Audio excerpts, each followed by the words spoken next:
সালামু আলাইকুম বন্ধুরা, কেমন আছেন? আজকে আমি মালয়েশিয়াতে থাকি, আপনারা হয়তো সবাই জানেন।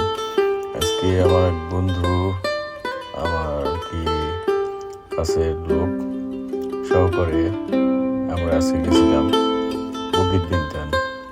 সেখানে যাওয়ার সময় আর কি গ্রাফেনা, তার সাথে আমার এক চীনের আর কি বস একটু তলব করছে, আমাদের তলব মানে হেল্প করছে আর কি যাওয়ার জন্য। সে যায় আমাদের যেতে হয় বুকিত বিন্তান যেতে হলে মিনিমাম 7-8টা স্টেশন পর যেতে হয়। সেখানে বসকে বললাম যে বস, একটু তলব করে একটু হেল্প করো, যে আমাদের একটু সামনে আগে নিয়ে যান। তো সেই এই যে বস আমাদের, ওই বস আমাদের সাথে ছিল আর কি, আমাদের আগে নিয়ে দিয়ে আসলো আর কি, একবার কাছাকাছি কয়েকটা স্টেশন পর যে সেই বুকিত বিন্তান আমরা গেছিলাম আর কি।